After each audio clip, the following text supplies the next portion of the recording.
رسول اللہ صلی اللہ علیہ وسلم نے ارشاد فرماتے ہیں، اللہ فرمائیں گے سل توتا اشفا تو شفا، اے محمد رسول اللہ صلی اللہ علیہ وسلم سوال کیجئے ہم آپ کو عطا کریں گے، مانگیے آپ کو ملے گا، آپ سفارش کیجئے ہم آپ کی سفارش کو قبول کریں گے۔ رسول اللہ صلی اللہ علیہ وسلم پھر سفارش کریں گے، اللہ ذوالجلال والاکرام پھر لوگوں کا حساب شروع کریں گے۔ یہ وہ شفاعت ہے جس کو شفاعت عظمیٰ کہا جاتا ہے، شفاعت کبریٰ کہا جاتا ہے، اور پھر لوگوں کا حساب کتاب شروع ہوگا۔ اما بعد فإن خیر الحدیث کتاب اللہ وخیر الہدی ہدی محمد صلی اللہ علیہ وسلم وشر الأمور محدثاتها وكل محدثة بدعة وكل بدعة ضلالة الضلالة في النار۔ اعوذ باللہ من الشیطان الرجیم، بسم اللہ الرحمن الرحیم۔ من ذا الذی یشفع عنده الا بإذنہ۔ ہر قسم کی حمد و ثنا اللہ وحدہ لا شریک لہ، ذو الجبروت والملکوت والکبریاء والعظمہ، سبوح قدوس رب الملائکۃ والروح کے لیے خاص ہے۔ انگنت لاتعداد بے انتہا درود و سلام ہو امام کائنات فخر موجودات احمد مجتبیٰ حضرت محمد مصطفیٰ صلی اللہ علیہ وسلم کے ذات اقدس میں۔ اللہ کی بے شمار رحمت نازل ہوں ان لوگوں پہ جو سرور کون و مکا کے رستے پر چلے۔ اللہ ذوالجلال والاکرام ہمیں بھی انہی راہوں کا مسافر بنا دے۔ آج میں آپ کے سامنے سید کائنات حضرت محمد رسول اللہ صلی اللہ علیہ وسلم کی ایک فضیلت جس کا تعلق قیامت کے دن سے ہے وہ ذکر کرنا چاہ رہا ہوں، اور وہ ہے رسول اللہ صلی اللہ علیہ وسلم کا شفاعت کرنا، سفارش کرنا۔ اللہ کے بندوں کا پیغام، اللہ کے بندوں کے معاملے کے بارے میں اللہ ذوالجلال والاکرام سے گفتگو کرنا، یہ سفارش ہے کہ نفع کو حاصل کرنے کے لیے یا نقصان کو ہٹانے کے لیے کسی بڑے بندے سے کسی چھوٹے بندے کا رابطہ کروا دینا، بات کروا دینا۔ یہ سفارش جس کو شفاعت کہا جاتا ہے اتنی عظیم ہے۔ میں نے جس عرض کیا اور آیت الکرسی کا ایک ٹکڑا میں نے آپ کے سامنے ابھی قرات کیا، تلاوت کیا کہ من ذا الذی یشفع عندہ، اللہ کے نزدیک، اللہ کے پاس کوئی بھی سفارش نہیں کرے گا الا بإذنہ، ہاں اللہ اجازت دے گا گفتگو کی، تکلم کی، سفارش کی، شفاعت کی، پھر سفارش ہوگی، ایسے نہیں ہے۔ یعنی جو شفاعت ہے رسول اللہ صلی اللہ علیہ وسلم کی اہمیت کا، فضیلت کا، مقام کا، رتبے کا، برتری کا آپ اندازہ لگائیے کہ اللہ ذوالجلال والاکرام نے رسول اللہ صلی اللہ علیہ وسلم کو اجازت دیں گے تو شفاعت ہوگی، سفارش ہوگی۔ 3 قسم کی سفارشیں ایسی ہیں جو رسول اللہ صلی اللہ علیہ وسلم کے ساتھ خاص ہیں۔ اس اعزاز میں کوئی بھی آپ کے ساتھ شریک نہیں ہے، خواہ وہ پیغمبر ہو، وہ رسول ہو، وہ ولی ہو، وہ صدیق ہو، وہ شہید ہو یا کوئی اور ہو۔ اسی طرح اللہ ذوالجلال والاکرام کی دوسری عظیم مخلوق جن کو فرشتے کہا جاتا ہے، اس سفارش کے اندر نہ آپ کے ساتھ جبریل امین ہے، نہ میکائیل ہے، نہ اسرافیل ہے، اور اسی طرح نہ ملک الموت ہے۔ یہ شفاعت رسول اللہ صلی اللہ علیہ وسلم کے لیے خاص ہے، جو 3 قسمیں ہیں، 3 صورتیں ہیں، اور اس کے علاوہ باقی جو شفاعتیں ہیں وہ رسول اللہ صلی اللہ علیہ وسلم کے لیے بھی ہے اور دوسرے لوگوں کے لیے بھی ہے۔ پہلی چیز میں نے عرض کیا تھا کہ مقام محمود جس کا اللہ ذوالجلال والاکرام نے ذکر کیا کہ وَمِنَ اللَّيْلِ فَتَهَجَّدْ بِهِ نَافِلَةً لَكَ، رات کو آپ نے تہجد کا اہتمام کرنا ہے، یہ ایک اضافی نماز ہے۔ عَسَىٰ أَن يَبْعَثَكَ رَبُّكَ مَقَامًا مَحْمُودًا، ان قریب آپ کا رب آپ کو ایسی جگہ پر فائز کرے گا جو محمود ہوگی۔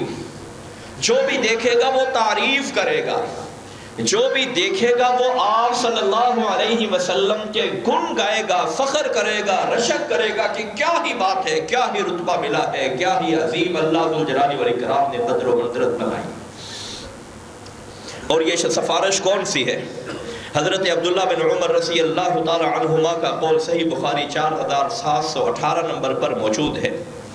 بیان کرتے ہیں ان الناس یصیرون یوم القیامت جثاء، قیامت کے روز سبھی لوگ ایک کیفیت میں اللہ کے سامنے موجود ہوں گے، اور وہ کیفیت کیا ہوگی؟ جس طرح ہم تشہد میں بیٹھتے ہیں گھٹنوں کے بل، اس کیفیت میں موجود ہوں گے۔ یہ نہیں ہے کہ 10 ارب انسان ہیں اور جنات بھی ہیں، کوئی کس طرح بیٹھا ہو، کوئی کس طرح بیٹھا ہو، کوئی ادھر گھوم رہا ہو، کوئی ادھر جا رہا ہو، کوئی لیٹا ہوا ہو، کسی نے منہ بڑے کیا ہوا ہے، نہیں، سب لوگ اللہ کے سامنے اس طرح موجود ہوں گے۔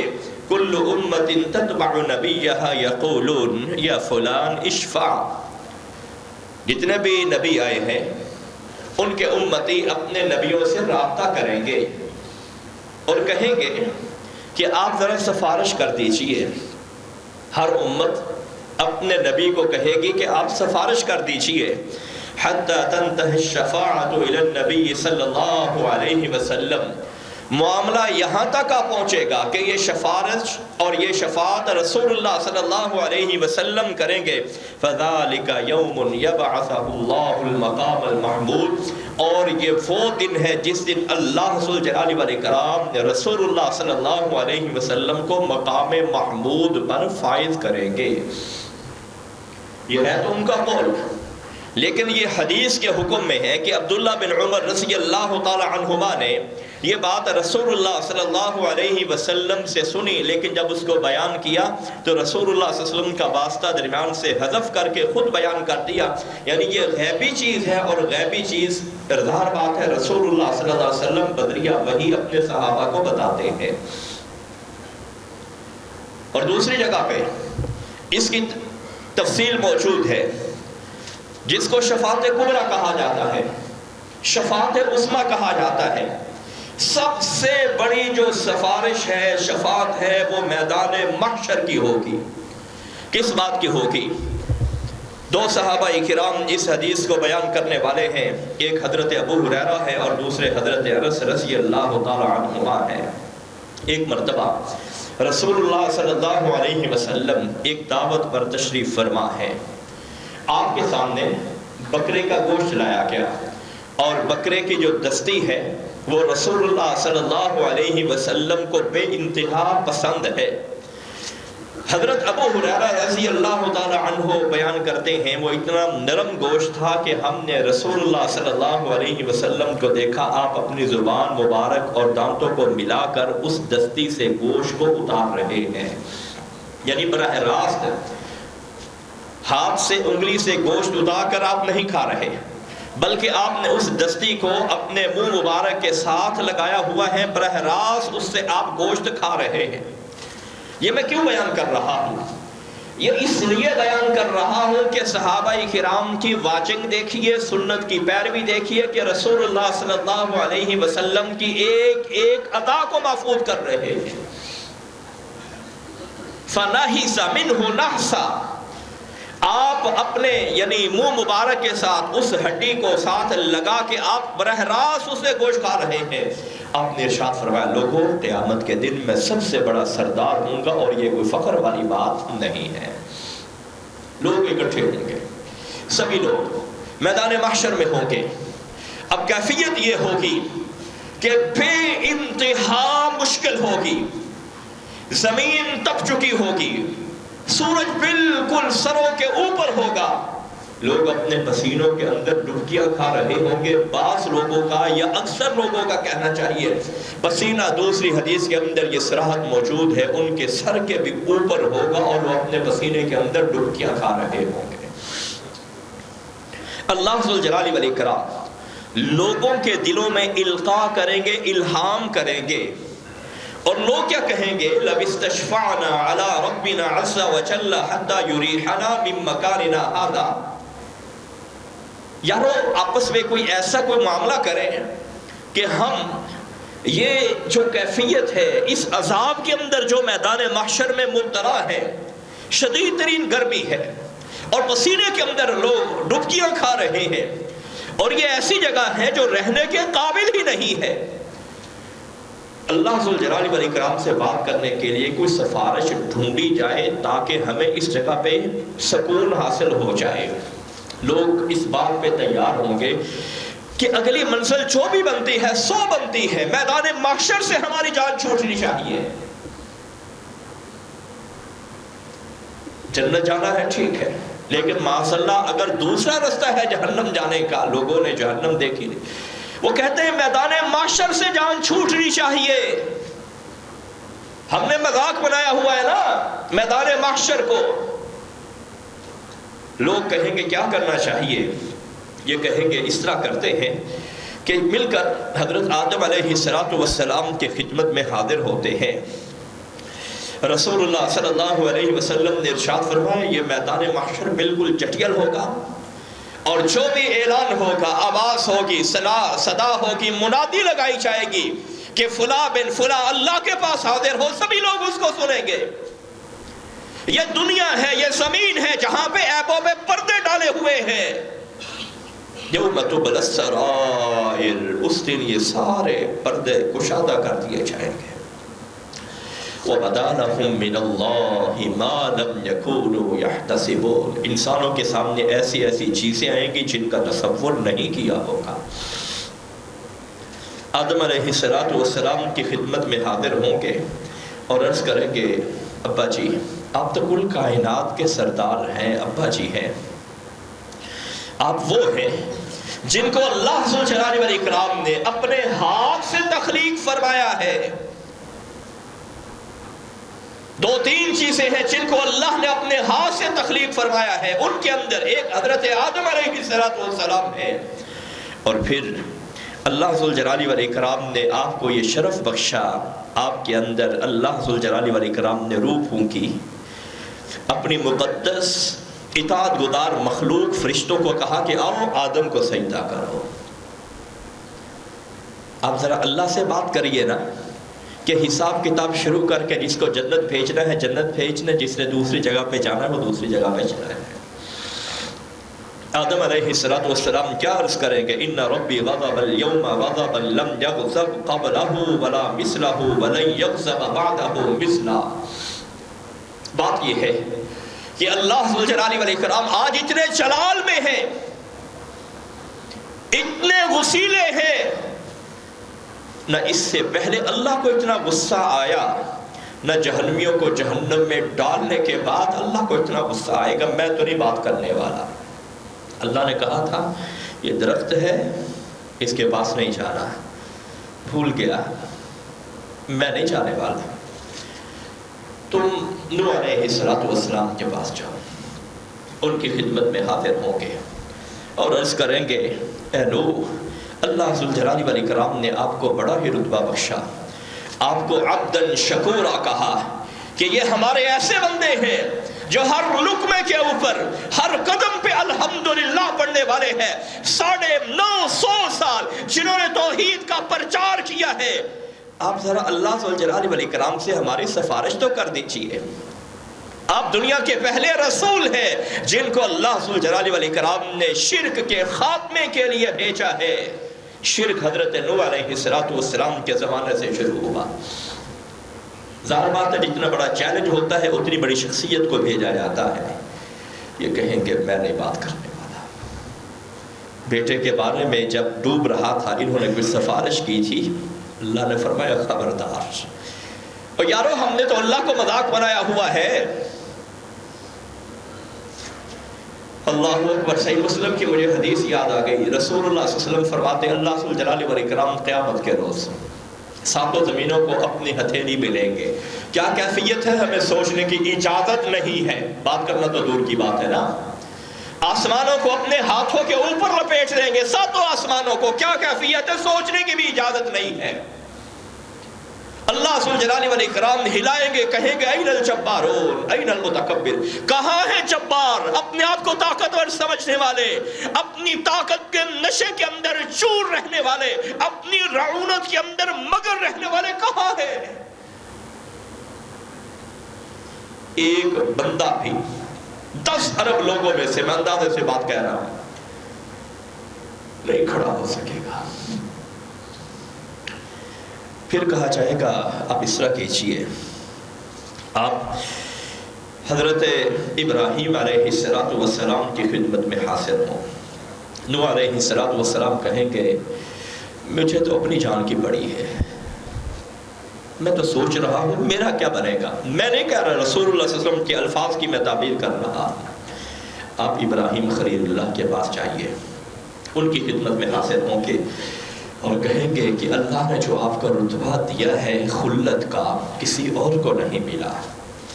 خلیل اس کو کہا جاتا ہے جس کے جسم کے رومے کے اندر، ایک سیل کے اندر، ایک خلیے کے اندر اللہ کی محبت راسخ ہو جائے، اس کو خلیل کہا جاتا ہے۔ رسول اللہ صلی اللہ علیہ وسلم اور صدیق اکبر کا کتنا تعلق تھا؟ فرمایا ابو بکر میرا خلیل نہیں ہے، ابو بکر میرا خلیل نہیں ہے، میرا خلیل اللہ ہے۔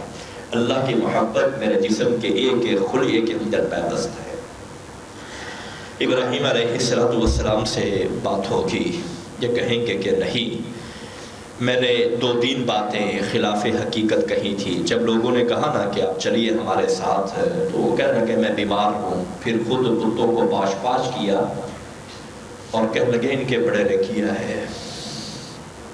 بیوی کا معاملہ ہے تو کہنے لگے کہ یہ میری بہن ہے، یعنی اللہ کے لیے کام کیے ہیں، اللہ کے لیے کام کیے ہیں۔ کہنے لگے کہ مجھے اپنی جان کی فکر ہے، نفسی نفسی نفسی 3 مرتبہ۔ تم اس طرح کرو، تم حضرت موسیٰ علیہ السلام کے پاس جاؤ، موسیٰ علیہ السلام کی خدمت میں حاضر ہوں گے۔ اے موسیٰ، آپ کو جو شرف ملا کسی اور کی قسمت میں نہ آیا کہ دنیا میں اللہ ذوالجلال والاکرام آپ کو کہہ رہا ہے یا موسیٰ انی انا اللہ، اے موسیٰ میں تم سے اللہ مخاطب ہوں۔ رات کا وقت تھا نا، جب یہ مدین سے مصر جا رہے ہیں، رات کا وقت ہے اور درخت کے قریب جہاں آگ لینے کے لیے گئے، میں اللہ تم سے ہم کلام، آپ اللہ سے ذرا بات تو کیجیے۔ حضرت موسیٰ علیہ السلام کہیں گے کہ مجھ سے ایک بندہ قتل ہو گیا، بھوکا مارا قتل ہو گیا، مجھے اللہ نے قتل کرنے کا حکم نہیں دیا تھا، یعنی کوئی ارادتاً نہیں ہوا، لیکن اس پہ بھی ایک جلیل القدر پیغمبر اسے خدشات ہے کہ اللہ نے پوچھ لیا یہ کیوں کیا ہے۔ ہم تو سب کچھ ہی کرتے جاتے ہیں نا، پرواہ ہی نہیں ہے، اللہ کی معرفت نہیں ہے، اصل چیز یہ ہے۔ حضرت عیسیٰ علیہ السلام کے پاس تم جاؤ، جو ان کی خدمت میں حاضر ہوں گے اور کہیں کہ اللہ نے آپ کو بڑا نوازا۔ آپ نے اپنے بچپنے میں جب آپ چند دنوں کے تھے، ایسی اللہ ذو الجلال والاکرام نے آپ کو بولنے کی صلاحیت عطا فرمائی کہ پوری قوم، پورا قبیلہ وہ حیران رہ گئے کہ یہ کیا معاشرہ ہے۔ آپ نے اپنی اماں کی وہ پاک دامنی کی گواہی بھی دی، اور اس وقت آپ نے اپنے رسول ہونے کا بھی اقرار کیا۔ اللہ نے آپ کو اپنا کلمہ بھی قرار دیا۔ اللہ ذو الجلال والاکرام نے آپ کے اندر اپنی روح بھی پھونکی ہے۔ آپ بھی اللہ ذو الجلال والاکرام سے ذرا بات کیجئے۔ وَلَمْ يَذْكُرْ لَهُ ذَنْبًا، حضرت عیسیٰ علیہ السلام اپنے کسی گناہ کا کوئی ذکر نہیں کریں گے، کسی خطا کا ذکر نہیں کریں گے۔ یہ کہیں گے آپ اس طرح کیجئے کہ آپ سید کائنات حضرت محمد رسول اللہ صلی اللہ علیہ وسلم کی خدمت میں حاضر ہوں۔ سب لوگ اکٹھے ہو کر میدان محشر میں رسول اللہ صلی اللہ علیہ وسلم کی خدمت میں حاضر ہوں گے اور آ کر عرض کر رہیں گے، انت رسول اللہ، اے محمد صلی اللہ علیہ وسلم آپ اللہ کے بھیجے ہوئے پیغمبر ہیں، وخاتم الانبیاء، اللہ نے آپ کو یہ شرف بخشا ہے، آپ کو نبیوں کا خاتم بنایا ہے، سب سے آخری نبی ہے، خاتم النبیین آپ ہیں۔ وقد غفر اللہ لک ما تقدم من ذنبک وما تأخر، اللہ ذو الجلال والاکرام نے آپ کی اگلی پچھلی ساری خطائیں معاف کر دی ہیں۔ آپ ذرا اللہ ذو الجلال والاکرام سے سفارش کیجئے کہ ہمارا حساب بھی شروع کر دیں۔ رسول اللہ صلی اللہ علیہ وسلم نے ارشاد فرماتے ہیں، میں کہوں گا ہاں اس سفارش کا میں حقدار ہوں، اس سفارش کا میں حقدار ہوں۔ یہ ہے وہ مقام محمود۔ آپ صلی اللہ علیہ وسلم سجدے میں پڑ جائیں گے، عرش کے نیچے سجدے میں پڑ جائیں گے۔